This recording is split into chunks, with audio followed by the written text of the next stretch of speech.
Page 305, Floating. People started applauding before Mr. Tushman's words actually registered in my brain. I heard Maya, who was next to me, give a happy little scream when she heard my name, and Miles, who was on the other side of me, patting my back. "Stand up! Get up!" said the kids all around me.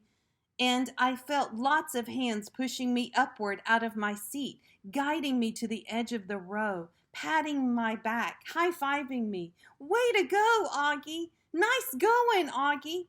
I even started hearing my name be enchanted.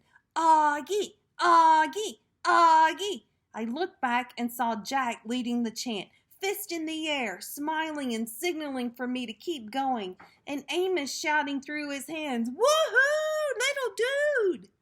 Then I saw Summer smiling as I walked past her row, and when she saw me look at her, she gave me a secret little thumbs up and mouthed a silent, "Cool beans" to me. I laughed and shook my head like I couldn't believe it. I really couldn't believe it. I think I was smiling. Maybe I was beaming. I don't know. As I walked up the aisle toward the stage, all I saw was a blur of happy, bright faces looking at me and hands clapping for me. And I heard people yelling things at me. "You deserve it, Augie! Good for you, Augie!" I saw all my teachers in the aisle seats, Mr. Brown, Mrs. Petosa, Mr. Roach, and Miss Ambani, and Nurse Molly, and all the others, and they were cheering for me, woo-hooing and whistling. I felt like I was floating. It was so weird. Like the sun was shining full force on my face and the wind was blowing. As I got closer to the stage, I saw Miss Rubin waving at me in the front row, and then next to her was Mrs. G, who was crying hysterically, a happy crying, smiling and clapping the whole time. And as I walked up the steps to the stage, the most amazing thing happened. Everyone started standing up. Not just the front rows, but the whole audience suddenly got up on their feet, whooping and hollering, clapping like crazy.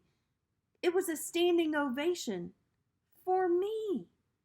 I walked across the stage to Mr. Tushman, who shook my hand with both his hands and whispered in my ear, "Well done, Augie." Then he placed the gold medal over my head, just like they do in the Olympics, and had me turn to face the audience. It felt like I was watching myself in a movie almost, like I was someone else.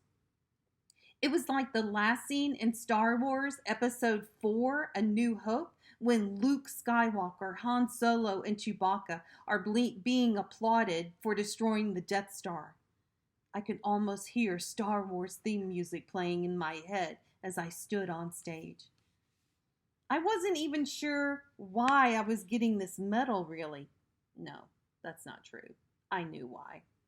It's like people you see sometimes and you can't imagine what it would be like for that person, whether it's somebody in a wheelchair or somebody who can't talk. Only I know that I'm that person to other people, maybe to every single person in the whole auditorium. To me, though, I'm just me, an ordinary kid. But hey, if they want to give me a medal for being me, that's okay. I'll take it. I didn't destroy a Death Star or anything like that, but I did just get through the 5th grade, and that's not easy, even if you're not me.